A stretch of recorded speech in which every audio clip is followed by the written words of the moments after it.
everyone, and welcome to a special episode of the Belgian Football Podcast. It's our second pre-season preview. This time we're looking at the Challenger Pro League. Once again, I'm joined by Scott and Joris. How are you guys doing this evening? Hey guys, hello everybody. Really looking forward to diving into this. Spoiling you all this week, we are. 2 recordings in 2 days. We're going for it. Absolutely. Yeah, you can't say you aren't given what you want. If this is what you want, I'm sure it is. The Challenger Pro League. Obviously, last season, Molenbeek were the side that got promoted, and it was Vuitton who got relegated. However, the format has changed this season. So it's 16-team league, with the top 2 getting automatic promotion. No kind of splitting or anything there. You finish in the top 2, you're getting promoted. Teams 3 to 6 will play a promotion playoff, and this will kind of work quite like the English Football League method initially. So third place is 6, 4 plays 5.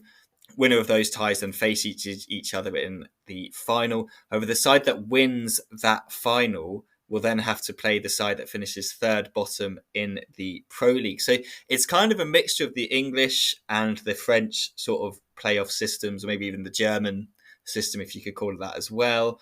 One kind of thing to note is that none of the under-23 sides can be included kind of in the promotion playoffs. So you could have a situation maybe where one of the under-23 sides finishes in one of the kind of in one of those positions, they then just aren't included and it will kind of roll down there.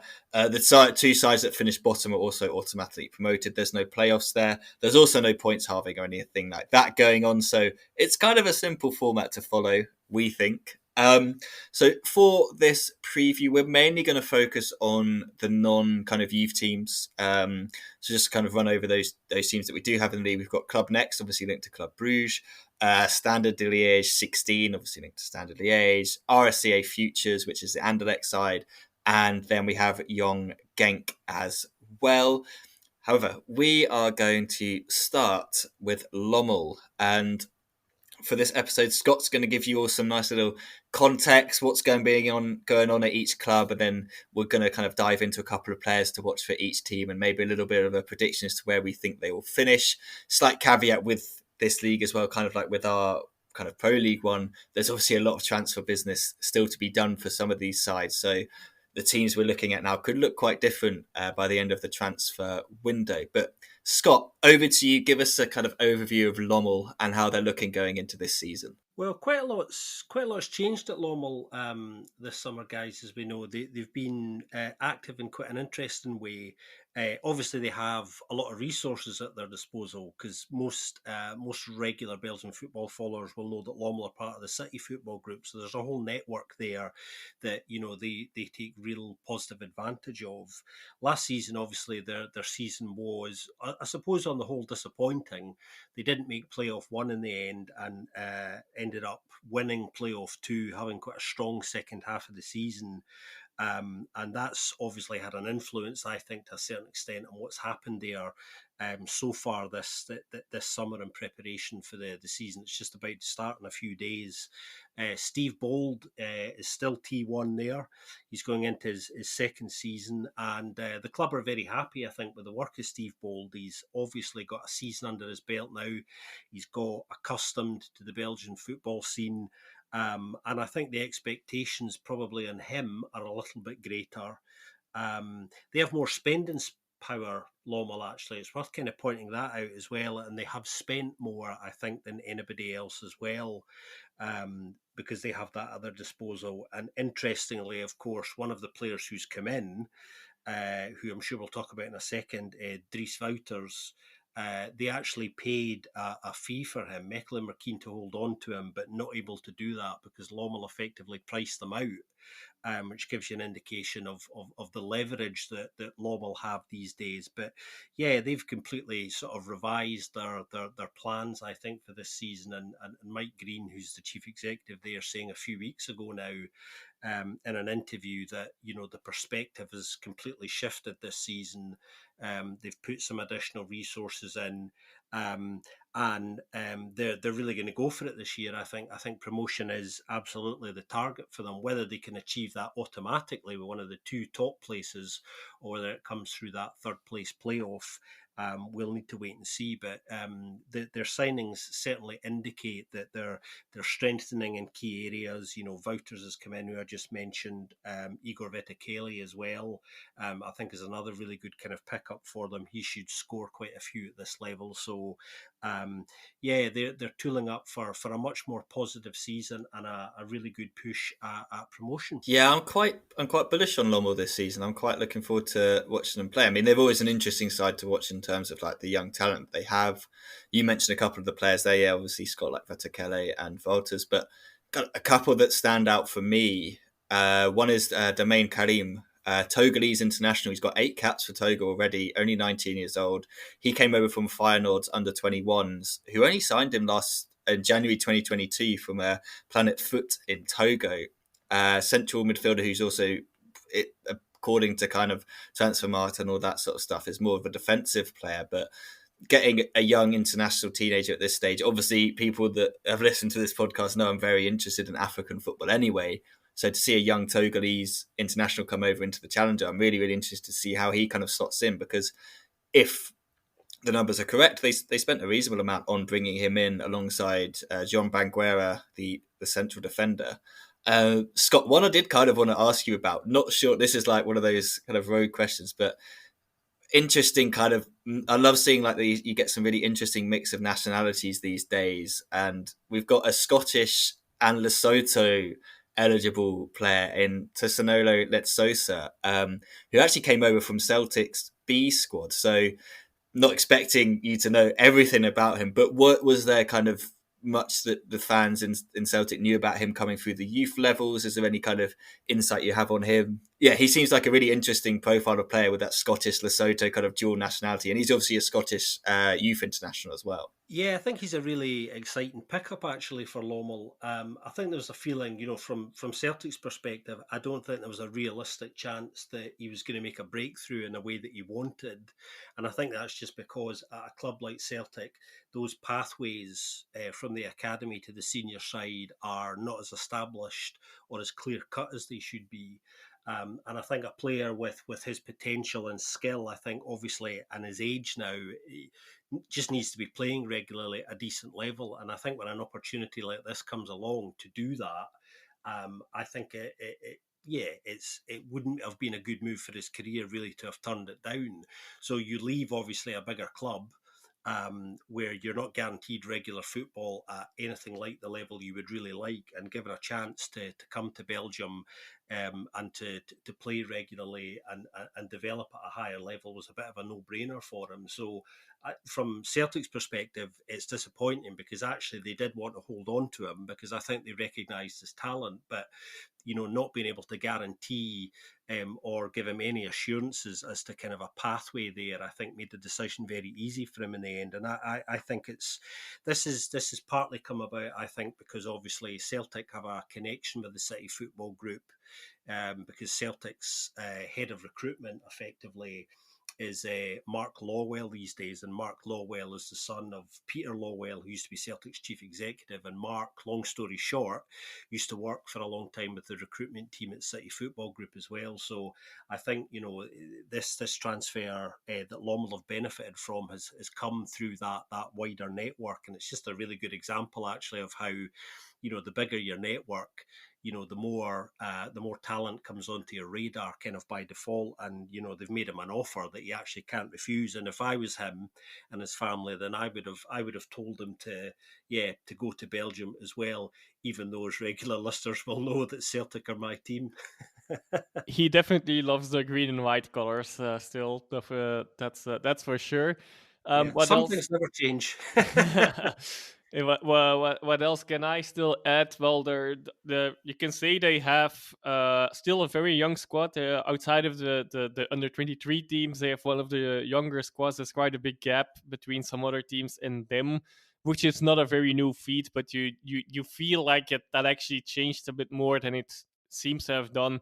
Of course, like one player, Christoph van Hout, a 36-year-old goalkeeper who now retired, plays a role in that, of course, as well. He pulled the average age up a bit in the recent years, or at least last season. And also noteworthy is maybe that they actually did indeed spend quite some money, but their transfer balance is nonetheless positive as of now. Because Ugalde was still in their books. He was already on loan at Twente for maybe even already the last 2 seasons, definitely last season, or was it maybe 1.5? But they've taken him over for a fee of around 4 million now. Belgali already went to KV Mechelen as well, of course. And yet that's still without the transfer. They have Vinicius Souza at the moment officially still. That most likely will really turn their books green, even more green than they are now. It looks like he will be joining Sheffield United, according to the news we got. I believe it was yesterday. And also, well, maybe just on a disclaimer like we did on the other episodes, so where everything is as of the 8th of August now. Yeah, he's still officially at Lommel, but he's rumored to be leaving the club. And that's not a surprise in itself. But the fee would be around 12 million euro, according to these same rumors, which would be by far, I would believe, the most expensive transfer in the Challenger Pro League or its predecessors in the Belgian second division in history. That will definitely break that record. To be honest, I do not know what the exact record is at the moment, but I can't imagine it being even close to that. Yeah, I Yeah, I think think just so Sven Klaas obviously does quite a lot on Lommel. He came out and said, it's going to be the biggest. But I'm sure you're right, Joris. I can't imagine anything near to that in terms of the second highest. I think it gives you a sense of kind of, Lommel to some extent operate obviously in a higher level than some of the CPL sides because of the network, as we were talking about. And when we talk about transfer fees as well, I think Lommel have, as Joris was getting at there, they've generated something like, I think the fourth most in terms of their income. I think only Club Brugge, Union, and Anderlecht have made more on sales this summer, I think, than Lommel. So there's quite an effective business model starting to operate there, which is partly because of the Citigroup connections, obviously, but it does show that there are some quite smart, longer-term decisions being made, I think, as well. Definitely, yeah. It's interesting, isn't it? I think I do find it quite a strange one in the sense that Sousa's barely played for them. Do you know what I mean? It's quite like a strange one to be like, yeah, they got all this money for him, but it's like, well, he didn't really play for them. He played for these other teams and was helped by the Citigroup, I guess. So it's quite an interesting one. But obviously, for the club as a whole, like depending on where the money goes, it's great or could be great depending on what it is. But I think just even without, you take out Susan, you look at the side now, even if without the 12 million or whatever it's going to be, like they look in a good place. They should be fighting for those top spots. Let's move on to our next team. One of the sides that were relegated from the Pro League last season in Zulte Waregem. Scott, over to you again. What's the update on a side that, plenty of listeners will remember for their kind of pretty poor season last year? Yeah, so Zulte Waregem, actually, when you look at where they're at, guys, I mean, I think they have on paper arguably the best squad. I should say that first of all. And the most important thing is they've kept, I think, the kind of core of last season's squad. They are real players who I think could do damage at this level. So if you consider the likes of the fact that Ruud Vormer is staying on, Jelle Vossen, Christian Bruls, Zino Gano. These are all players that will be able to perform consistently, or should be able to at a high level and score a lot of goals. Gano and Vossen could do very well in this division. They've also held on to Frederick Dollander as well as their T1, although he only had a handful of games in charge at the tail end of last season and stood very little chance of keeping them up anyway. Despite that, I think you could see a positive impact that short period of time when he was leading the side. I think the mindset changed slightly. They seem to be a bit more positive, and there's just a feeling that because he knows the club well, that I think this is quite a good appointment for them. So they've spent a bit, not as much as you would think, to keep some of these names on board. But keeping those key names around is going to be really important for them. And I expect them to challenge for the title. I don't mind saying that now because with those players there, they really should if they can stay fit. A couple of other things in Zolta that are worth noting are obviously Zolta legend goalkeeper Sami Bossett. He has left the club now. His contract was ending. He's gone to Harelbeek. Of course, he's made over 450 appearances for Zolta, so it'll be strange to see Zolta playing without him between the sticks. And we don't know yet whether it'll be Louis Boston, although we suspect it'll be him, or young Enio van der Houw, who will be their first choice for the coming season. But that's a big change to the team sheet we're going to see there at Zolta.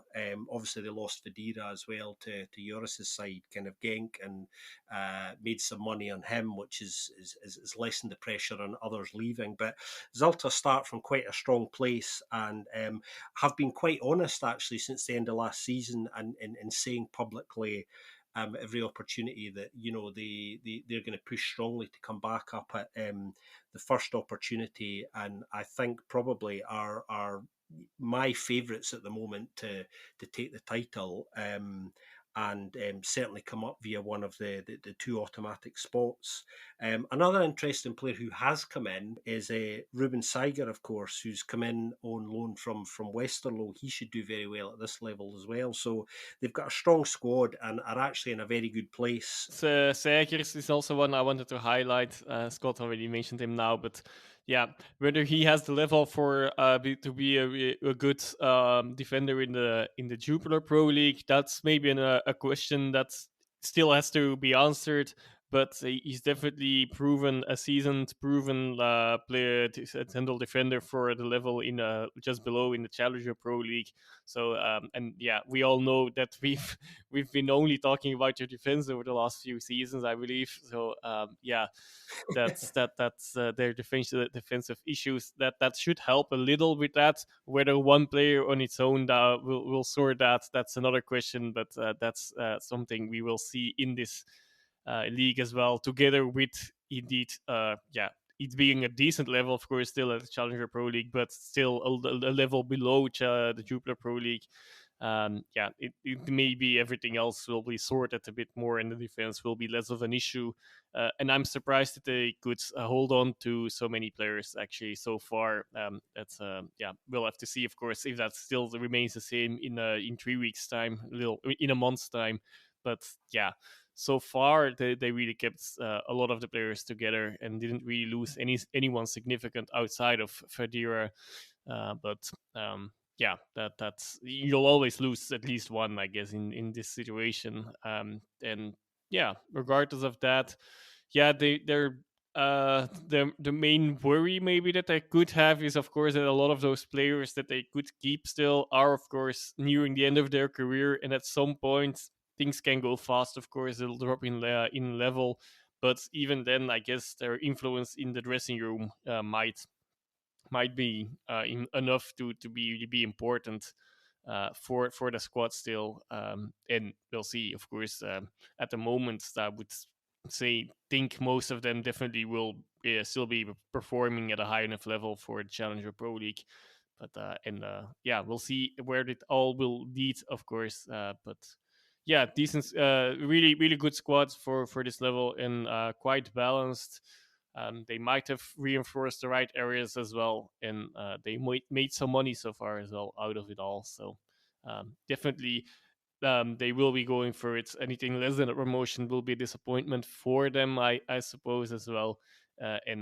Also a lot of teams will be really going for it, of course, because there's a slightly bigger chance to be promoted this season compared to previous seasons. Yeah, very interested to see kind of how those players that were stayed there kick on with the kind of the new players they brought in, like Abdoulaye Traore, Igor Savic as well. A couple of players I'm interested to see from them. One is Pape Diop.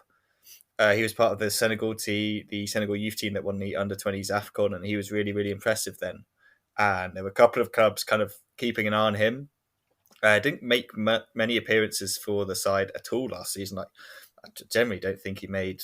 Did he make any? Yeah, he made one pro league appearance for half an hour. So it'd be good to see him kind of get some more game time now that they're down there. And I mean, they've got obviously quite a few options in that central midfield area. There's obviously Ruud Vormer still there. It'd be good to see some of these young guys get in there. Another one is Kevor Palomuts, the Estonian 20-year-old, who, again, he made a couple of appearances off the bench for them last season, joined from Pied Limassol, only 20 years old. But he was like on the bench every now and then, so they clearly see him as a player that they want to develop and stuff. And this would just be a great season to start to blood some of these young players in. I think Diop's contract runs out at the end of this season, so again, like it'll be kind of like get him signed on if you think he's good enough, and kind of then maybe you can make some money out of him in the future if he comes off. But yeah, definitely an interesting side to watch. And I'm kind of, I agree with both of you. I'm surprised they were managed to keep the amount of players that they did. I've seen there's loads of rumours surrounding Miroshi, the Tanzanian 20-year-old. He basically played everywhere for Torta Varagem last season. So be interested to see if he's still around by the end of the transfer window, because I think he was a great utility player for them and one of the only kind of standout kind of players. But yeah, no, it's a nice mixture as well, isn't it, guys? A kind of youth and experience that they've gone with this season by keeping some of those kind of older heads. So yeah, definitely a side that should be in the top two come the end of the season. Let's go to the other side that got relegated in Ostend, Scott, and it's been a bit of a weird summer for Ostend, hasn't it? A lot of kind of change that should have happened, but nothing's really happened in terms of some of the off the field stuff. But yeah, never kind of simple on the coast. Yeah, it feels like the drama of last season from an Ostend perspective feels like an age ago now, which they'll be pleased to hear. But just kind of back to the context again here, people remember that Ostend were up for sale for a while. The Pacific Media Group, the current owners, still the current owners, have essentially failed to sell the club. Despite some interest, and look, for the time being anyway, to want to kind of hold on to the club. There've been some changes in the background as well. Obviously, Dominic Talhammer's left. They've brought in a new T1 in Stein Vreven, former Lokeren and Beveren T1. Who's known to many in the Belgian football scene, no stranger. He's been around as well. He's come in to replace Dominic Talhammer. And it's kind of a clearing of the decks of sorts, certainly regarding the culture of the club inside, because they have had some debts and some players there as part of that squad who are on quite long contracts. It's been a difficult kind of transfer summer for them. Gauthier Ganai, of course, who was their sporting director, has left as well. He's gone to Molenbeek, so they have a new sporting director. And in truth, there's not been too much they could do in terms of reshaping the squad because of the length of some of the contracts of those players. So it was always going to be difficult for them. On a positive side, they have generated some decent income already. The departures of Makhdar Gay to Molenbeek and Sakamoto to Coventry have earned them a little bit over €5 million, I think. So that will make quite a big dent, you would hope, in some of the club's debts, which may well have been a factor in, not being able to get a sale over the line in the end. So that's quite a big positive for them. I think they're a club in a degree of transition, you would say. For them, this season is really, I suppose, probably about consolidating more than anything else.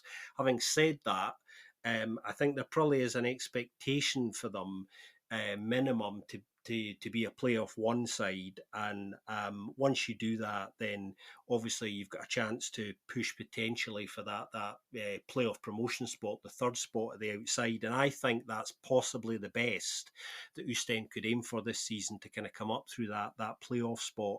I don't see them coming up automatically myself, but if they can consolidate and secure a playoff one spot, which I think they probably will, then it'll have been quite a good season for them. And they've already started to address some of the financial issues I was saying, by generating some income there. So we don't quite know what sort of Ostend we're going to see, but I suspect we're going to see a different playing style under Vreven as well to what we saw under Talhammer, which will be interesting to see how they kind of cope. But yeah, it's a club that craves some stability, that's for sure. Yeah, I just don't really know how I feel about their squad because I'm just seeing a lot of the same names that we saw last season. Obviously, yeah, Cedric Van Daal has come in from Ghent, but you still got a lot of the same players. It's a completely different goalkeeping core, at least, which I think that's an area they've been searching over the last couple of seasons for. So they've got a little bit maybe some for fresh blood kind of in there. But yeah, you're kind of looking, if they're going to do anything this year, you're looking to the likes of kind of Andy Musayev, Mohamed Berte, Dapo Mabude. You're looking at those kind of young players to kind of step up and start to kind of take ownership of their position in the squad and prove that they are good enough to play for the club. The midfield's an interesting one because you're looking, you see Delpino still there. That's one player you think without the injury kind of stuff over the last couple of seasons, he probably would have got his move. Kenny Washer Santos just completely fell off the face of the earth last year. Like he just clearly wasn't rated or rated as being up for the relegation battle. So yeah, I'm kind of with you, Scott, and also it's Thierry Ambrose as well. I think he's more than likely going to leave. There are plenty of sides that are interested in him in the Pro League and beyond. So I'm with you, Scott. I don't see them battling it out for a top two spot, and I don't. The defence looks very similar as well, doesn't it? Apart from obviously Cedric Van Daal and Brent Lace who've come in, but the centre back core is very much similar, and that was kind of an area of weakness for them last year. So you're kind of counting on some internal growth, which could happen. Like these are clearly players that they think are talented, and we've seen flashes from them. But I don't know. I still feel like they do need, like a season of kind of consolidation. But whether you can kind of afford to have that, because you could then just end up getting stuck in this league for a long, long time. So yeah, I'm kind of cautious about them. I don't really know. I kind of want to see it to believe what kind of their aims are, because I don't really see it from just looking at the squad at the moment. Yeah, I'm with you as well. I do feel though that indeed the midfield is actually quite strong, especially for this level. So if they can keep that together, yeah, that's of course a really important area of the pitch as well. That maybe they will be able to dominate games and so on. And there's more for the other players. It's more of the unknown factor of how much of a difference is there in level for between the two leagues. Of course, some of these defenders indeed seem to not have been up for the level in the Tubular Pro League. But again, maybe it is just about enough, or they are actually really good players for this level. Especially with this new format change and so on, it's really difficult for the teams going up and going down specifically to really judge their seasons from last season and compare what it will be for this season. Also. And up front, Ivan Bro stays. Of course, he's which should be a really strong striker. I don't see it happening either, but if it would, at least now for the first game, it seems like he will still be there. If he's actually with the squad and training and so on, that's actually a question I do not know, but I'm presuming yes. So that they will have him at their disposal if that's true. And Atanga is also should be good enough for this level for sure. But it will all there's a lot of question marks, but I could still see them being well up there. Maybe not. I don't see them as favorites on paper either, but I wouldn't be completely surprised if they are actually going to have a quietly good season, relatively on top of the league. And who knows, that's enough for the second spot already, or who knows, there's even more surprises. But yeah, and an interesting one that it's only closely related to them at the moment and now is that Cameron McGeehan is still he has left the club on a free and he still is without a club. I'm personally not a big fan of the player, but I could really see him doing something for a lot of clubs in the top of this division, and also even for sides in the first division as well. But he is still without a contract. Maybe his own injury issues over the last seasons have something to do with that as well. Yeah, I presume it must be the injury stuff, because I'm actually quite a big fan of his in terms of what he brings in energy and pressing from midfield. So I thought he probably could do a job for, yes, definitely Challenger League or Pro League, but I think those injuries are such a massive concern that it probably puts quite a few teams off. Let's go to the side that were battling with Molenbeek all the way for promotion, but just missed out, and that is Beveren. Scott, obviously, giving the context here, they've lost their star striker. Lots of people have been asking us on Twitter, like, who are they signing? When are they going to sign strikers? When are they going to do this? So this is the moment lots of you have probably been waiting for. Scott, tell everyone about Beveren. Well, Beveren have decided to hang on to Wim de Decker as T1. He's going into his second season there, which I think is a wise move. You know, I think stability at this level is very important. Obviously, they went extremely close to being promoted. And in fact, if the league was the way it's going to be this season, they would have been promoted. So Beveren, very, very unfortunate, as we know, at the tail end of last season, not to go up. Molenbeek obviously did in the end, but yeah, Wim de Dekker's back for a second season, which I think is a smart appointment. As I was saying, stability is a word that's been coming out of the club a lot in the pre-season, and I can understand why. They've lost, as Ben was saying, they have lost some really important key players offensively speaking. Obviously, Tierno Barry has gone to Bâle. He's had a very interesting start there, but that's another story. They've also lost Ribeiro Costa as well, who offensively was a really important player for them. But they have been very, very active in the transfer market. Actually, they've not sat on their hands at all. Didn't expect that they would. I think they knew that some of these players were leaving in the event that they didn't go up, which they didn't. So I think to a large extent they have been kind of quite prepared for this. Jordi Condom, who was sporting director, he has left as well. They have a new sporting director, former sporting director Verton.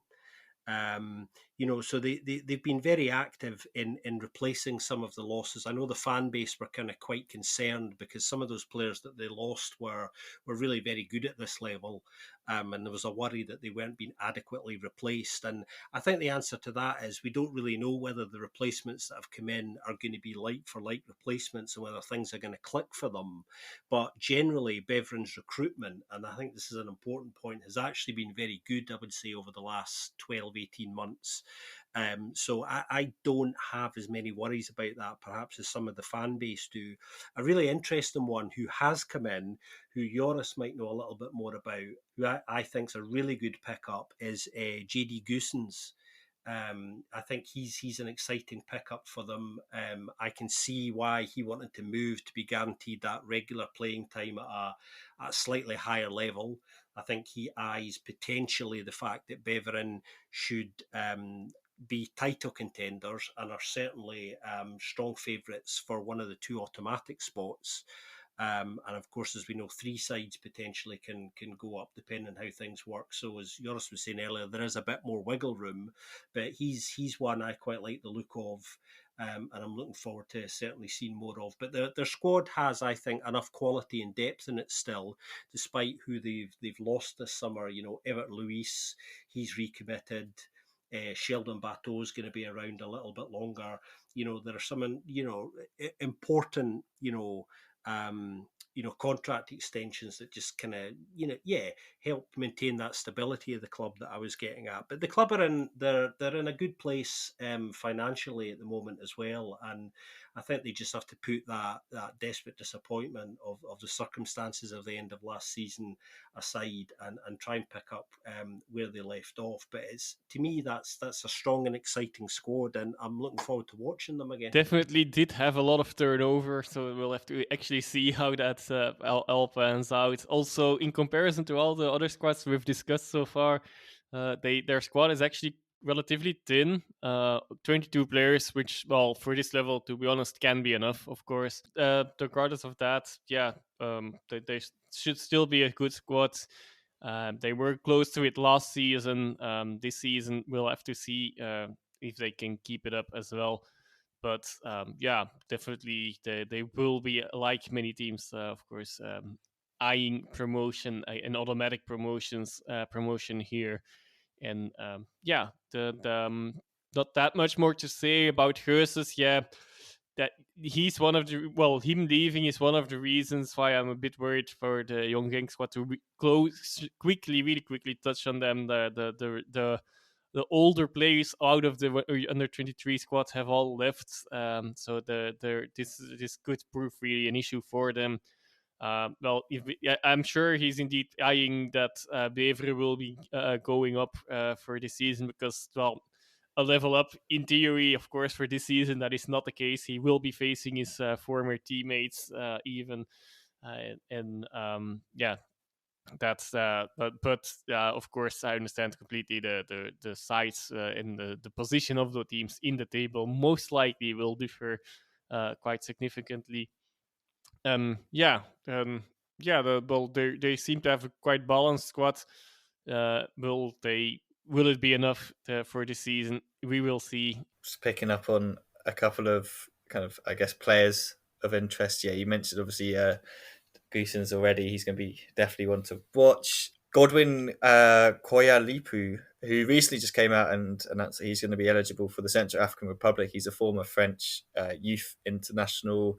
He signs on a free from Lausanne Sport. But he spent last season in the third division of French football, scored 13 goals in 18 appearances and 2 assists as well. So quite interested to see how he does coming over from France. I guess it's kind of the striker situation that everyone's looking at. Thierry Barry, like you said, Scott, sent off a few times already since joining Basel. Actually, as well, I was listening to the Bundesliga 2 podcast, and I think Matt on there was talking about, he's like, yeah, and Vukotic got sent off for Van Wiesbaden. And I was like, I wonder if that's because I didn't realise he had left. And I looked and it's, Alexander Vukovic got himself sent off on his first start. So something about veteran players leaving. Maybe Lucas Rivera Costa is going to get sent off for Sundowns on his debut as well.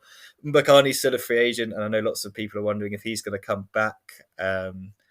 I presume that they are interested in bringing him back. That's kind of what we know, but at the moment we don't know anything more about how that's kind of going. So it's going to be interesting because I think they should be challenging, and we know for our good friend Anton, and that's what they want to be doing. That they've wanted to go back up every single season. That's always their ambition. It's just naturally, if you don't get promoted, you will lose some of your best players. That's just how it works at this level. Your players will get taken. So the recruitment kind of has to be quite fluid and quite active every single season. Just in case you don't go up, you need to have the players ready to come in. And they've made some moves, but there's probably some more moves that they will make. Yeah, I think there's still quite a lot of time, as Ben was saying at the beginning of the episode. That there are going to be changes to a lot of these squads yet, particularly in an addition sense. You mentioned Mbakani there. I remember kind of this time last year when Beveren were trying to bring Mbakani in. They were competing with some other clubs, Molenbeek being one of them, and Mbakani's agent. Is a little bit difficult to deal with, I might suggest. And I think his move to Beveren in the end came about very late. That decision was made very late on because of a number of other offers, I think, that were there at the time. So I think he's advising his player to wait as long as possible. So it may be the case that Mbakani possibly does come back for another year. And actually last season he was very, very good. I know a lot of people had their doubts as to whether a player of his age would be able to perform even at CPL level, but I think his contribution was really very strong. So there's nothing to suggest he doesn't have another season in him at that level. So I think he would definitely add something if he was to come back. So don't be surprised if he does perhaps come back, but it happens again, much like last year at the very last minute when they see that no other offers are going to come in. And that, to be fair to him and his agent, actually that's their prerogative to kind of take their time about things. But I think they've probably got a very clear idea of what they're going to do there already. No, I'd imagine so, that's for sure. Let's move on to a side that had an interesting season last year in Denza. Yeah, so Denza, I suppose had they would probably describe it as a disappointing season last year. They would have hoped to have made playoff one, which they didn't in the end. The second half of the season, a bit like Lommels, was quite disappointing for them. Obviously, they have relatively new owners as well, from Singapore. So the infrastructure there is kind of constantly in flux, and we know from what they've said they have grand plans for a new stadium longer term. And a whole development of the network there, and they've been working quietly away at that in the tail end of last season. So they've been starting to do things like broadcasting a lot of their games on the club's own YouTube channel and things like that are kind of positive in terms of accessing the club. Their T1 is still Marc Grosjean. He came in obviously last October, so this will be his first full season at Denza. Again, he's no stranger to Belgian football culture. Former Virton, Union Saint-Gilloise, Serang, Eupen, Antwerp, Namur, La Louvière coach.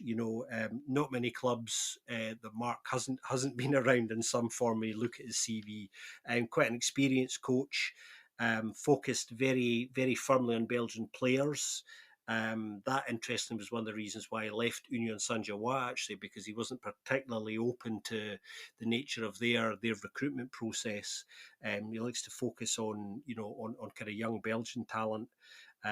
Perhaps at the expense of other talent. So he's actually done quite well since he came in. He's made them more stable, I think, and they've certainly done well since he came in. So I think they're probably going into this season reasonably optimistic. They haven't spent a lot. They will be aiming for a playoff one spot again, as they probably should. Their recruitment has been relatively quiet, so it's difficult to know what we're going to get from them. But they have brought in a favourite of yours, Ben. Yeah, you say the recruitment's been quiet, but I think it's been massive. Suleiman, he's back and he's still in the league. People who listened to the thing last year, to our preview of the Challenger, all know that I'm a bit of a Suleiman fan, based purely off Football Manager and nothing else. But to be fair, he got 9 goals for Virton in the 2021-2022 season. He got 9 goals again last season for Virton over the course of the kind of the normal league and then the playoff as well. 3 assists as well. So the guy can score goals at this level in pretty poor teams. Mauritanian international as well, and there's another man that they've brought in that maybe we're able to give him a bit of provision as well in Guillaume de Schrijver from Lies. 9 assists during the regular season last year. He got 10 assists overall, 6 goals as well. He looks like a really, really good pickup for them. I know there were a couple of other teams interested in him. And then you're kind of hoping that for them, those two alongside Leonard Mertens will be able to get the goals, because obviously Mertens had a great 21-22 season where he got 12 goals. Last season, not as good. I think he only got 8 goals. Obviously, he was also at Club Next for a little bit before going back to Denza, so had kind of an interesting little kind of half season there. But yeah, he got 3 goals and 9 for them, and I feel like you look at this squad and you do kind of look towards that kind of those attacking players to see kind of, maybe if they can come off, this side could be quite good. They have got some interesting young players at the back as well.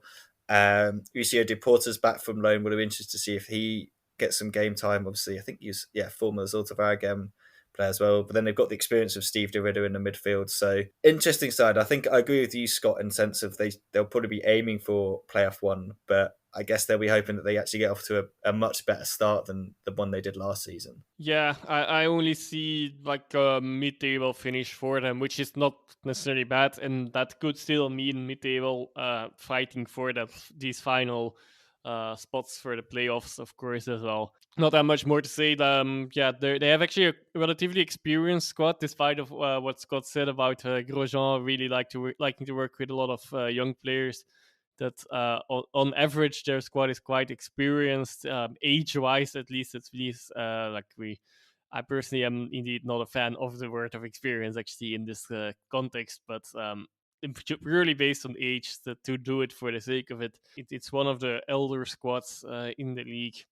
But it's also it's a good squad, but I miss a bit of the wow factor. Yes, An and Mertens, that is potentially a really good striker duo, or one of them really taking, one of them in the team, whoever playing there, there definitely isn't a good quality there. the rest is all right, but I don't see them anything else than a mid-table finish either. Maybe if they can get off to a good start, indeed end up a little bit higher and really fight in the playoffs in the end. Yeah, no, I think that's a fair assessment of them. Let's go to a side that have now been, this will be their second season back in the Challenger Pro League, and that is Beerschot. Yeah, well, Beerschot are an interesting club. Obviously, I think a lot of people probably thought they would have gone quite close to coming up last season, and because of changes inside, it didn't quite happen. Beerschot are another club that are looking for new owners.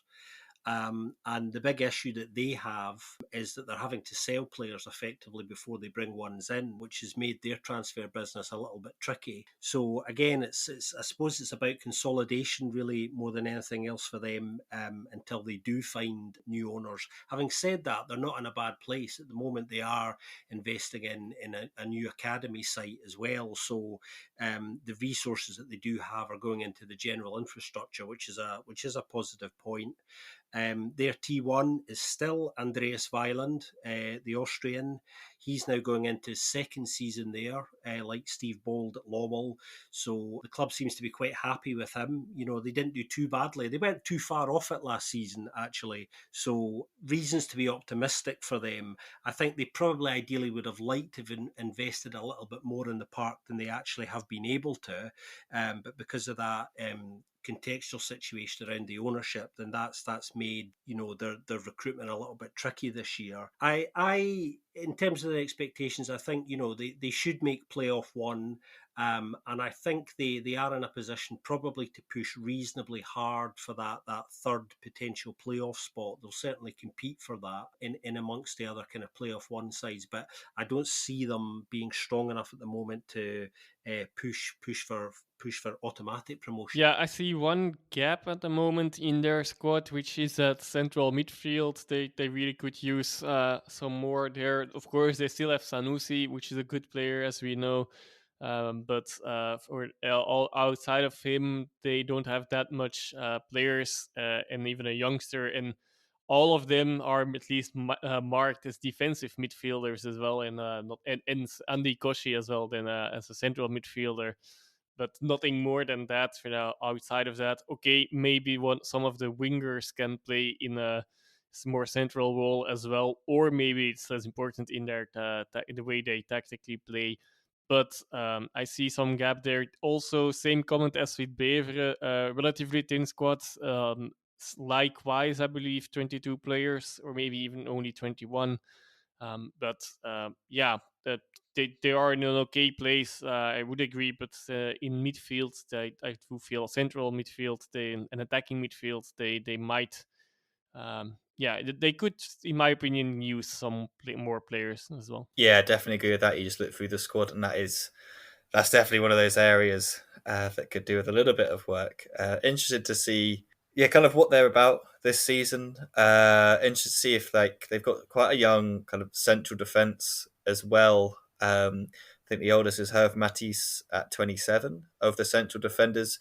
They brought in Felix Nzango from Juventus's academy, the 20-year-old French Cameroonian. I'm really interested to see kind of what he brings. He looks like he's got some great hair as well, and people who listen to this podcast know we are fans of good hair, and he could definitely be one of them. But you also go through the squad, don't you guys? And you kind of think that over the years, like even during the time in the Pro League, they'd brought in quite a few kind of interesting young players that just aren't here anymore. They've really kind of not either developed or not kind of taken the next step, or they've moved on before Beerschot were able to really use them. So it is a kind of blend of that. But I think they look reasonably young this season. The average age is like 23 and a half. So yeah, one of, if not, yeah, one of the younger sides outside if you take away the kind of the academy teams, because their average ages are 20 and below. But they are definitely a young side this season, and that's something they've been looking to kind of build on, is the academy and stuff like that. So it's kind of an interesting direction to see how it takes them this season. So yeah, I'm not expecting that much from them. I think probably getting into the playoffs would be great for them, but I don't think, just by the look of the squad, that they've got the quality to kind of win the playoffs and then beat one of the Pro League sides. I think that's kind of there's not that many sides within this league that look like they could do that. Obviously, it really does depend on who finishes in that position in the Pro League at the end of the season. But you're looking at this Beerschot side and you're like, unless some of these players are really going to take the next step, I can't see them doing that. But if they make playoff one, I think that's a pretty decent season. And these players have then got some more experience and can grow from there. So, yeah, one of the interesting sides. Let's move on to a side that's slightly older. Only 5 foreigners in this team, and that's Dender. Yeah, well, Dender are still coached by Timmy Simons. Timmy came in towards the tail end of last season on a temporary basis. Another coach who's been around obviously a fair bit, needs no introduction from us. Was at Zalta for a long time. Things didn't work out for him there. Enter Frederick Dollander, who we were talking about earlier.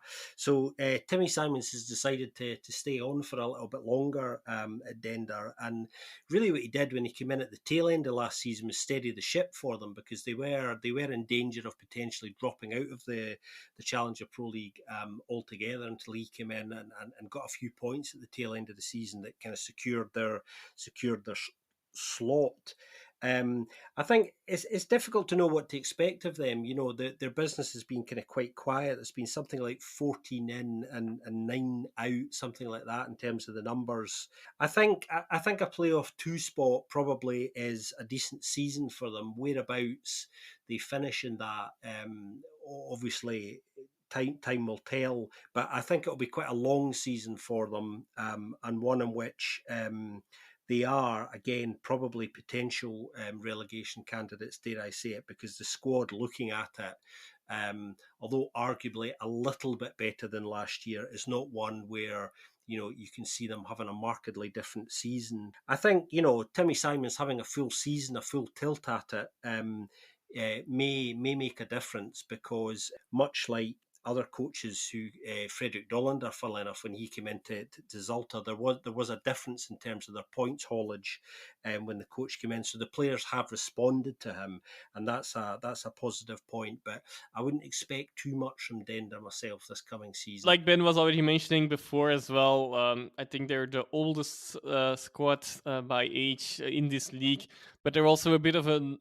Despite that, they're a little bit of an, well, not completely unknown quantity, maybe not the right saying, because, well, they are known relatively, but in the sense of how this will all pan out, it is a bit of an.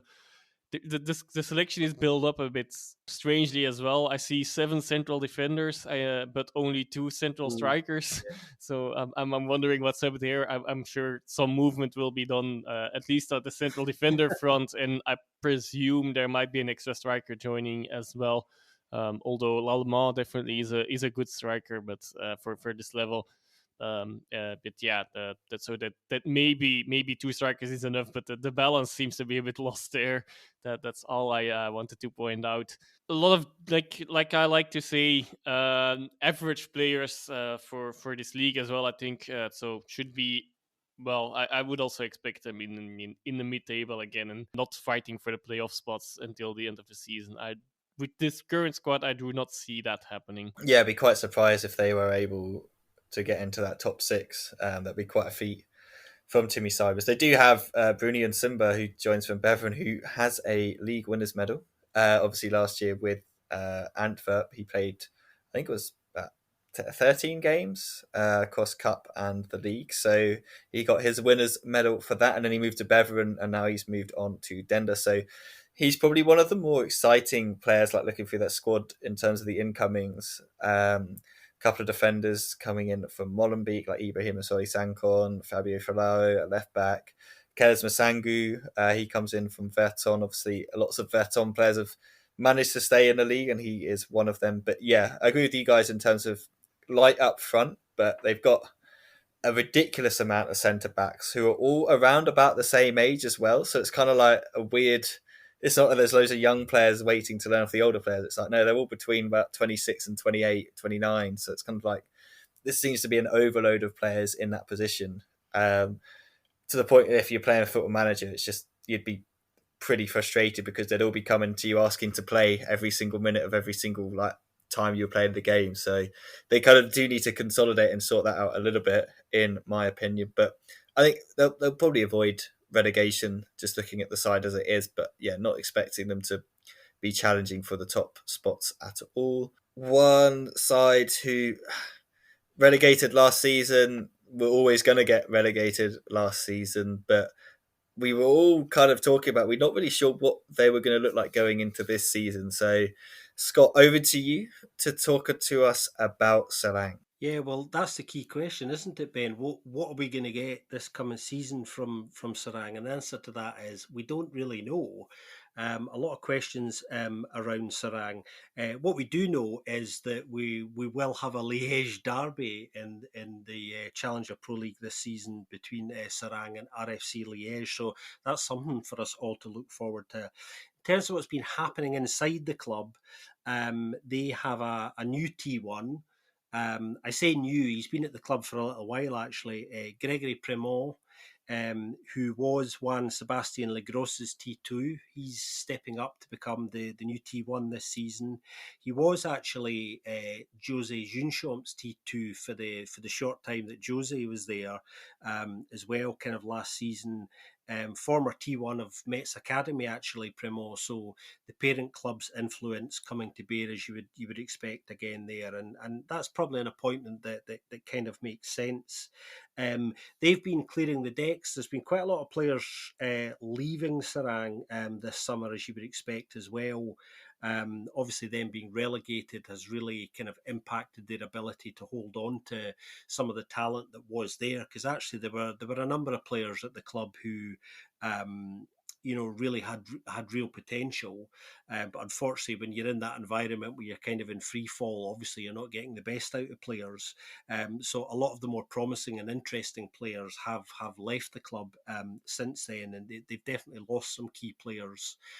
Marius Muandomaji, for example, has gone to Samsunspor on a free transfer, and that's obviously a very good pickup for them. He's a player that we thought might yet end up with a Pro League club taking a punt on him, but he has gone to Samsunspor.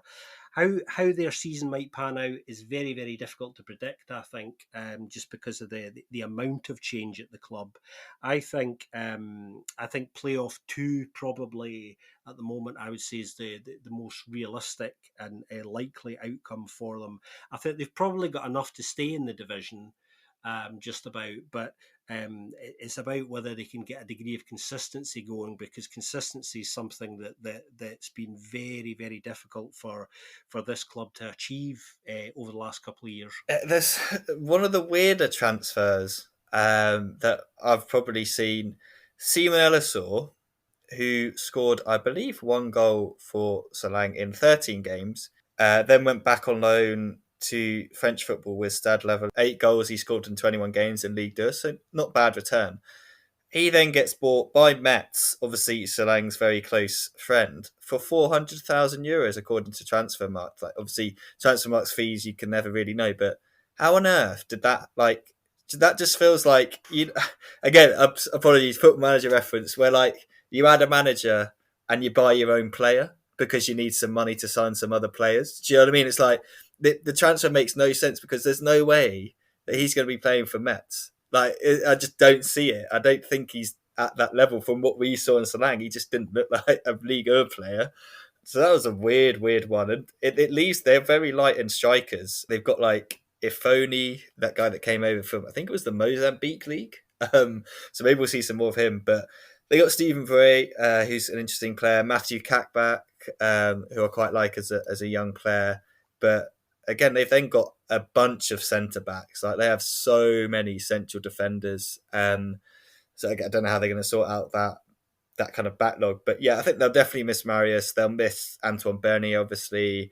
Jared Colota's gone as well. Long time player for them. So yeah, don't expect them to be getting promoted this season, but they could be an interesting watch with the young players that they've got. Yeah, remember me highlighting Elizar in the bumper preview of last season as like one of the. That was a very random pick to be player of the season or the signing of the season last year. Well, I don't either. No, that didn't happen. But yeah. But yeah, indeed, Dender had. Remember us talking about Dender's having 7 central defenders. So yeah, I thought, okay, let us have 8. So yeah, that's that. Also, both sides then on the to not have a lot of wing backs or left or right backs, not necessarily even wing backs, but yeah, maybe that might of course be a case that some of these central defenders are not completely classified correctly or can also play on the wings on the sides, but nonetheless, a ridiculous amount there. Yeah, and the worrying thing maybe for Sarah, as you might have noticed, is that we are running through this episode with the market values, the top market values first, and the teams with the most top market values first for the total squad, and running them down. And well, I guess it's worrying for them that they are well more towards the end of the pack and not somewhere in front. So that must say something already.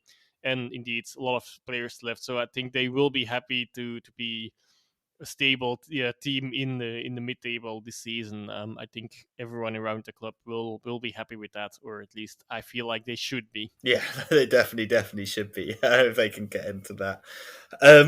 Yeah, like you said, you're kind of going through market value, and this side certainly punched above their weight last season. We definitely enjoyed our little trip to Lies.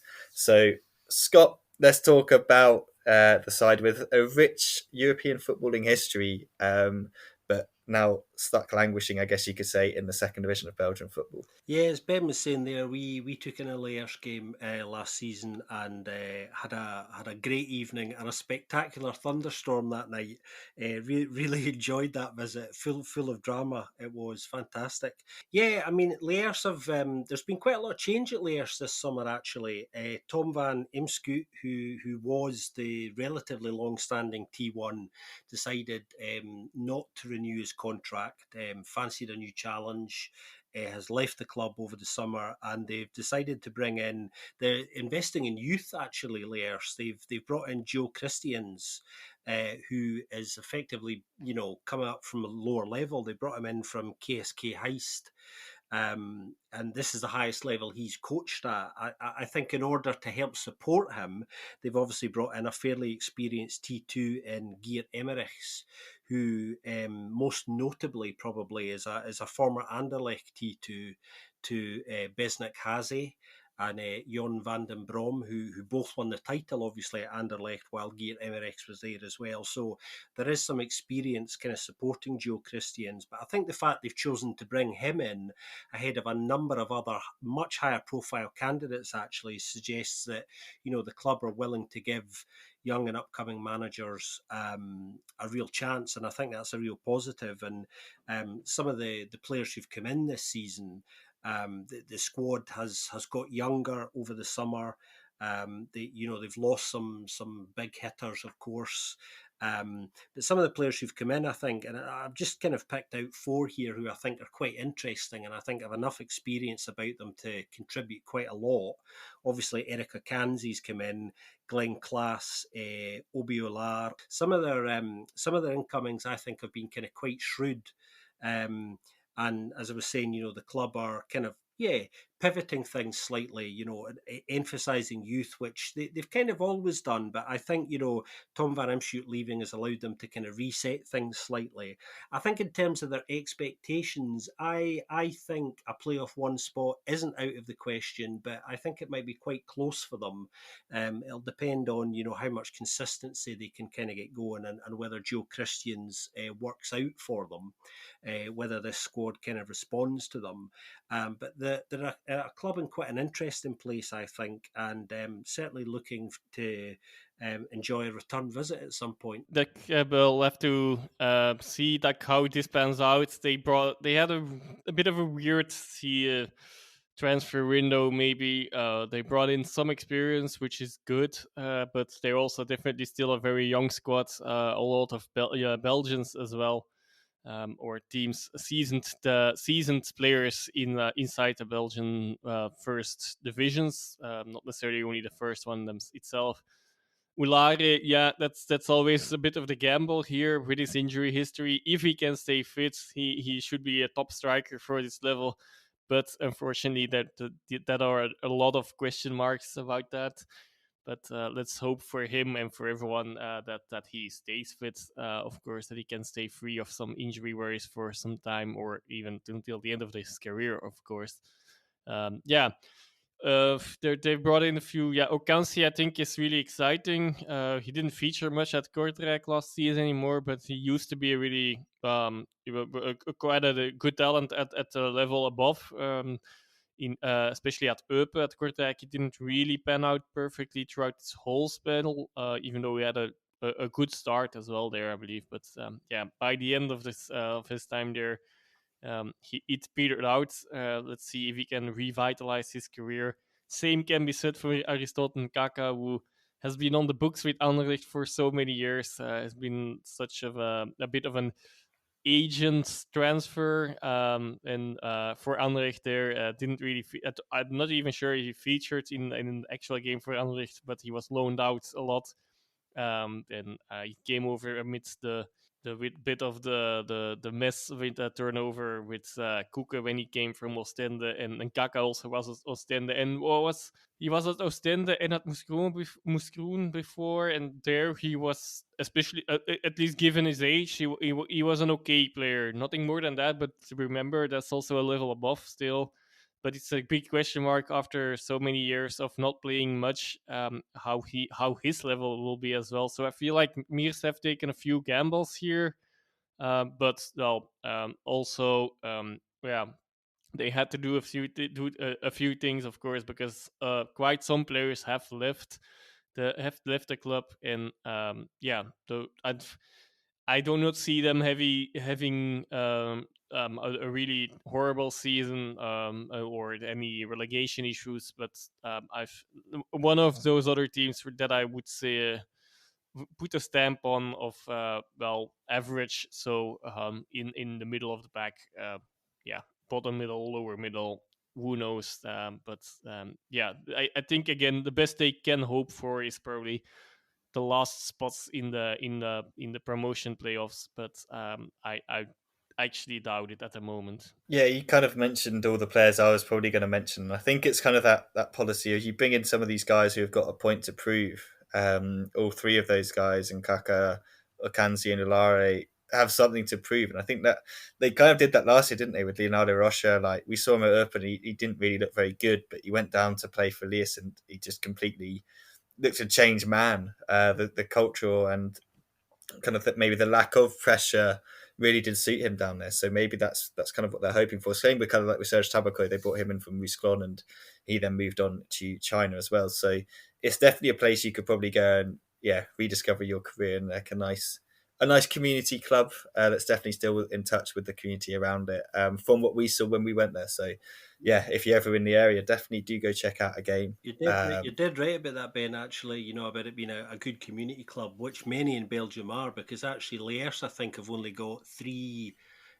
non-Belgian players in the squad at the moment, something like that. So it's definitely what you would describe as a good Belgian club, which I think is a great thing. Bodes well for the club's future, to be honest. Yeah, although they could probably do with a couple more centre backs. We're only kind of 2 at the moment on the books. So yeah, bigger than a few more of them. Maybe they can ask a couple of the teams that have about $1 billion on their books if they can send a couple over. That could be quite useful. Let's go to one of the promoted sides. Little disclaimer before this recording. Scott asked Joris how you pronounce this one, and I'm hoping I'm going to do it justice because I've kind of forgotten what we said. Royal France Barons, something like that. Just not Franks Bahrains is kind of how it's written, but that is not how you say it. Scott, maybe you can do a better job than I did on this one. But yeah, let's talk about one of the first of the new boys that we're getting to see, which is always exciting. It's exciting to see some fresh faces because we've had quite a few of the same teams over the last couple of years in this division. Yeah, well, this side are one of our newcomers, and it's actually interesting. It's the first time they've played at this level as well, so that makes it interesting and exciting. And you have to put a little bit of a French spin on the pronunciation to kind of get close to it. So, Franck Baron, not Frank Baran, as some people like to call them, and we nearly did. But yeah, that's right. I was double checking Frank Baran with our Joris ahead of schedule, because I wanted to try and get close to getting this right. So apologies if I've butchered that, but I will get better at it. Yeah, in terms of where the club's at, yeah, it's their first time at this level. Their T1 at the moment is still Arnaud Messier, former Beveren, Roeselare and Serang T1. He managed to get them promoted, so he's in quite a good place as far as the club's concerned. Modest transfer business, something like 13 in, 7 out. Although there are some quite interesting names in there that will be familiar to regular listeners. In that squad at the moment, they've brought in the likes of Kevin van den Driesch, from Kortrijk. I think everybody will know Kevin, and a famous old name, because he's certainly been around for what feels like forever, capable of scoring an absolute cracker. Terry Chevalier is still at the club. So it'll be interesting to see him again on a more regular basis. And another player I'd kind of picked out, who I think has some quality and ability, former Mouscron, Mechelen and Charleroi midfielder Clement Témon. Yeah, so it's always exciting to welcome a newcomer to the league. So I'm looking forward to watching them and seeing what they've got, because there's a little bit of quality and certainly plenty of experience in there, and they're going to need that. The latter is definitely true. The experience, well, the three players that Scott mentioned have an average age that must be around 35, 36. So, yeah, whether that's a good sign or a bad sign, that completely depends on how their fitness levels are at the moment. And I do see that Van den Driessen actually is injured at the moment already, which is not a good omen, I suppose, with a hernia. Yeah, that does sound painful. Get well soon, Anyway, Kevin. Get well soon. yeah. Well, a lot of experience. I think they will be indeed trying to stay in the league with that experience as well. They're the second most experienced, or again, a second oldest squad in the league. Well, these three players do play a role in that. Of course, there's actually quite a few youngsters as well, but these players are quite old. They have quite a few experienced central defenders as well, experienced goalkeeper at this level as well as with Saucier. Yeah, but and also, well, yeah, you guys both still butchered it, of course, but now I'll try, but now the pressure is on me, because of course I'm also not on the English. My mother tongue is also still not French, but Franc-Borin, that should be more or less the pronunciation of it. And yeah, it's definitely good to practice my French as well. Sometimes they do have a lot of French names in their squad as well, not necessarily French speakers, but French names. Well, speakers most likely, but not necessarily French or French Belgian. But yeah. Well, regardless of that, actually, they do have a lot of French players. Now I see it a bit closer on this screen. That must be around 10 players that have the French nationality as well. But yeah, experienced squad, and this time I think I can say, apart from the players we named already, a lot of unknown quantity here, especially at this level. But interesting to see how this will go. Yeah, I can't really add too much to what you guys said. There's just a lot of old experienced heads, like with the central defensive partnership they could roll out of Benjamin Boulanger and Dimitri Mohamed. Both obviously have played in the Pro League as well. Van den Dries as well. I like I think Van den Dries is a good player. But yeah, his age may be catching up with him. Incomings, again, like kind of unknown quantities in that sense. A lot of players from second teams or youth teams. So like Alessio Kirky, the Luxembourg Italian striker who came in from Mainz second team. Matthew Healy joins from Ipswich Town's kind of under 21 squad. Tieno Diallo also from Charleroi youth squad. So yeah, it'd be interesting to see kind of how the young players blend in with the kind of the older players there. Fodo Galassi as well, probably kind of the weirder of all the transfers, and that he's 27, so he's kind of like in the prime of his career, but if you see how many clubs this man's played for since 2020, I think it's like 5 or 6 in the space of 3 years. So maybe he's hoping for a little bit of stability moving over from France. So yeah, interested to see kind of, obviously, like these kind of 3 teams will start as sort of favourites to be near the bottom end of the league, but obviously it really does depend on what kind of the youth academy teams do in that sense.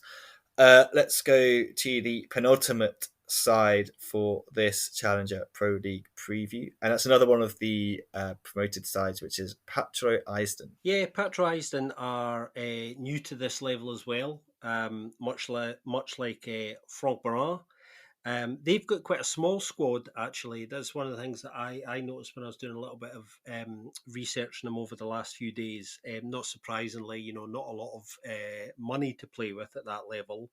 In terms of the bigger picture with Patro Eisden, their T1 is still Steinen, old Club Brugge head. Club Brugge fans will know him quite well. He's been there since 2018, actually. So, he's well bedded in at Patro, got them promoted. And has actually recently renewed his contract as well, so which is probably richly reserved. Actually, he's been a big factor in stabilising the club and bringing them up through divisions. They've got some interesting names actually in their squad. Few people worth highlighting. Sfairs, obviously, the left back. They've brought him in, who's a very good addition for them. Tom Petermat is still there. Used to be at Beerschot, of course. He's there because I think his daughter's at school in the area there, which is why he went to Patro originally. That was a surprising move when he made that about a year or so ago now. And another one worth mentioning, just for the pub quizzes, should it ever come up, Antwerp's T1, Mark van Bommel, his son Thomas is at Patro now, which means that Mark will be able to go and watch him regularly, I suspect, which was probably one of the reasons for suggesting that he could go and play regular football out of the limelight. One of Mark's sons obviously plays in the Eredivisie, and the other one is here at Patro. Patro, much like a number of clubs, difficult to know what to expect from them. The owners at the club have big expectations and relatively deep pockets, although they've not been emptying those pockets. Very ambitious owners who actually, I remember talking to an English football journalist a little bit over a year ago now, who got in contact with me because he's also an agent, this player, now that he's retired, and one of the players he represents was offered the opportunity to go to Patro Eisden. At this time, we were still in the First National, and the sales pitch that was given to him and his player was that they expect to be in the Challenger Pro League next season. Lo and behold, they've managed to do that, but they went even further and said that our plan is within 5 years to be in the Pro League. So the owners there have got bold expectations. But yeah, Patro Eisden, ambitious club. So it's going to be interesting to see what they can do this season. The old 5-year plan. Never really works, does it? I think the Reading owner said he wanted to be in the Premier League in 5 years, and now we're playing in League One. So yeah, be careful what you state. I think, again, like a lot of unknown quantities within this squad, apart from the names you mentioned. But one name that really stood out is Stefan Ingi Sigurdarsson. Yeah. So he comes over from Breidablik, Icelandic side, who people might have seen the other day scored 3 away to Copenhagen in the Champions League qualifier. So no bad side, but his goal scoring record this season is incredible, to say the least. 10 goals in 12 games in the Best of the League, so that the main league in Iceland. A couple of goals in the cup as well. A couple of goals, 2 goals in Champions League qualification as well. So I think he's got, if my maths is correct, about 15 goals in around about 20 odd games. So he's joined them as a striker for, I don't think it's not really confirmed how much was spent on him, but that's definitely one to keep an eye on. 22-year-old Icelandic forward. If he can bring any of that kind of goal scoring form to them, he could be a really interesting kind of prospect, or one that people are starting to look at, and could ultimately kind of determine how their season goes if you have someone like him able to find a net consistently. it's just how you see that transition from the Icelandic league to the Challenger. But whether there's that much difference between two really just depends, because a lot of these sides like Breidablik will be able to get into kind of playing some European football, maybe not making group stages, but you never know. Icelandic football is definitely something that's on the rise. So he's one then that really does kind of stand out from this team for me. But Joris, I'm sure you may have other opinions on this side. They indeed are a bit of the 5-year plans and so on. So far, we'll run for a part of that plan for sure. But that the one thing I just noticed is what's about the defender situation again. 4 center defenders, which could be enough. That's not excessive, but not too shabby either. But also 4 right backs. So that's the main thing where it's like that's a bit strange. Yeah, so I'm sure there will be some movement there as well, since also like they're all in the more well in an age where they should be playing between 21 and 31. So really, that I'm wondering what that's about. Yeah, the decent squads, the squad that have brought in some players as well. That really should be good enough for this level. And they also brought in Luke Nilis as a T2, I believe, or T3 in this coaching staff, anyways. And yeah, so that's definitely an addition for strikers, I guess, anyway. And yeah, unknown quantity, but I have a feeling they should be staying in. But no, well, that's just difficult to say at the moment, actually. But I would think so. I would give them definitely a chance to stay up. If they really want to go for promotion, I don't think that still will be happening this season, or they should be really surprising me. Yeah, that would certainly be a surprise if they went back to back. Let's finish off with the final side, RFC Liège. It's a welcome back to a side that are 2 times Belgian champion, 1 times Belgian Cup winner, and 1 Belgian League Cup winner when that tournament was a thing. So it's one for the football hipsters, isn't it, Scott? The return of RFC Liège. This is one that like a lot of people are like, yeah, they've got links to certain stories around Belgian football as well. So they're definitely one that I think a lot of people keep an eye out for. Yeah, I was just going to say it's a fantastic intro you gave them there, Ben, because they are, what would be considered a tradition club. I think this is another club that have done things, as Ben was saying. They have, of course, played in the top flight as well. Dropped out of the Pro League in the sort of mid-late 90s. Have now managed to work their way back up, and in truth, they've narrowly missed out on a couple of previous occasions over the last couple of years of being promoted back to this level. So it's good to see them back at a really good level in Belgian football. A historic club who have links with a number of other tradition clubs in Belgium for that very reason. Their fans get on quite well with Union Saint-Gilloise fans as well. There's a bit of a link between these two clubs for those reasons. Their T1 at the moment is still Gaetan Engelbert. He got them promoted last season. He is an RFC Liège favourite, former sporting director at the club, former academy director as well, someone who knows the club and the culture there, obviously inside out, and is probably the right man in terms of stability. We were talking about that earlier on and the importance of that in relation to Beveren. I think stability is really important when you come into this division as well. So going for stability there, and Engelbert signing a new contract. Their transfer business has been quite quiet. They did a lot of business very early on. When the window opened up, they brought in 3 or 4 players within the space of about 7 to 10 days. And I thought this is going to be really interesting, if they can keep up this rate. But I think they've brought in something like 6 and 5 have gone out. I think, in terms of expectations from them, I think if they can stay in the division, they will see that as a success this season. I think they probably have enough to stay in it just. I think they have a little bit more than some sides. Historically as well, of course, just a point of note, they are the club famously at the centre of the Bosman affair. We don't need to go into all the details and implications for that for football, the story there. But Jean-Marc Bosman, of course, was at RFC Liège and at the centre of that case. So they do have a famous link to an infamous moment, if you like, in footballing history, of course. But yeah, it's always great to welcome a great tradition club back to this level.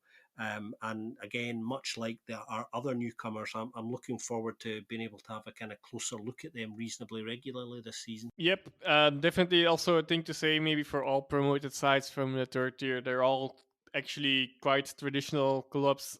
This one maybe the most of all. Yeah, but I can't actually say that I know a lot of the players here.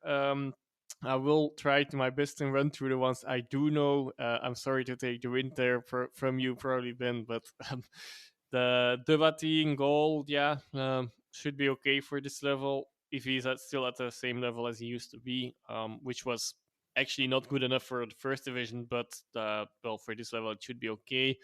I believe also Le Jolie, tells me something. Then Reno Wilmots is of course the son of Mark Wilmots, to also bring back another link of the past. Benjamin Labo has a rich history in the second tier in Belgian football, mainly, and that's already almost about it. Andriano Bertaccini used to be a really big talent at Genk. He has an interesting career. He has spells in Austria and in lower leagues, and now seems like he's coming back to the second tier. So that's interesting to see how he will be doing at this level. He's still only 22 or 23, so yeah, he will turn 23 in a few days. So maybe by the time you're listening, that might have changed. Yeah, we'll have to see in the division below. So in the third tier, he scored 41 in around 80 games, so 1 in 2 average, 1 goal every 142 minutes to be precise. So if he can maintain any of that in this division, then that would be a big plus for them to maybe stay up in the league.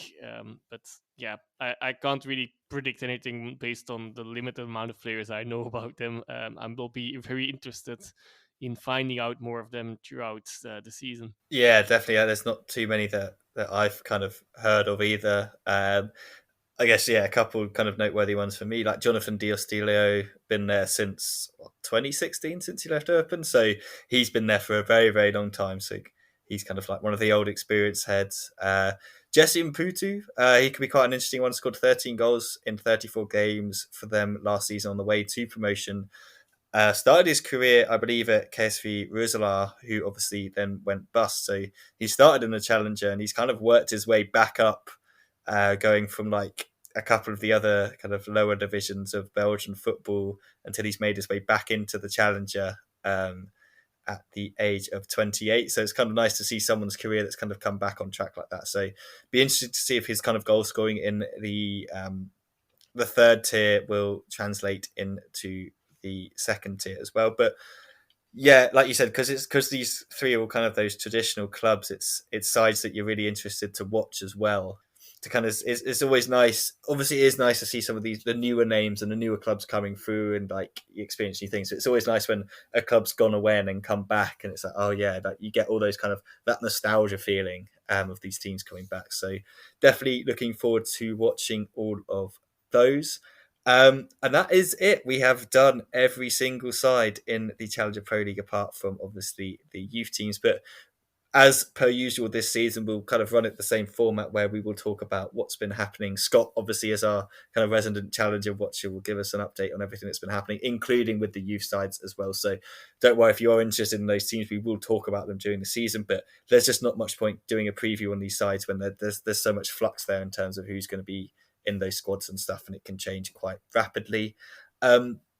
Guys, before we finish this one off, is there anything else you want to add on the Challenger for this season? Well, it was nice to get the news today. I think it was confirmed, wasn't it, guys, that issue around broadcasting with the under-23 teams has been finally resolved. So it did look like up until today that some teams looked like, they were not going to be seeing any live coverage from initially for the first few weeks, but it was confirmed today that that has been rectified. So all games will be available live. Should you be lucky enough to be able to view them, but that was very encouraging because it did look like some clubs were in a position where they were hoping to be able to broadcast some of their games on their own YouTube channels, but we had a farcical situation where they didn't have the permission of 11 Sports and the Pro League, but an agreement has been reached now for everything to be broadcast live. So happy days on that front. Yep, glad that that is sorted out, and looking forward to this season. I'll try to catch a bit more. I do believe the league got more interesting with this format, so definitely we'll be watching once in a while to watch some games, which is already more than I used to do. No, definitely. I think it should be an exciting one, especially come that kind of battle for that top six, especially then in the playoffs as well. We'll definitely be keeping an eye to see which side's going to look to take on one of the Pro League sides. But as per usual, hopefully you enjoyed our little preview of the Challenger Pro League. If you have any questions on any of the teams and the league, please do let us know. We're more than happy to reach out and talk to you. If you want any advice on where to go to watch a game in the Challenger and what stadiums and stuff to visit as well, yeah, we're happy to point you in the right direction and to the right people. Yeah, that pretty much wraps it up for our second and final pre-season preview. Scott and Joris, as always, it's been a pleasure. It's always a pleasure, and I particularly love these episodes because we can just we can indulge ourselves a little bit when we do our pre-season previews, and my appetite is well and truly whetted the new CPL season now, so bring it on, let's do it. Yep, I'm sorry for the play. Yes, okay, it's been long enough for me, clearly. But I feel sorry for the fans of teams in even lower leagues, but no, I'm sorry. This definitely has been enough, as you can see here. Definitely. As always, if you like what we do, please do leave us a review on your podcast app of choice. And yeah, you've had 2 this week, but we'll be back with just 1 next week. And we hope to speak to you soon on another episode of the Belgian Football Podcast.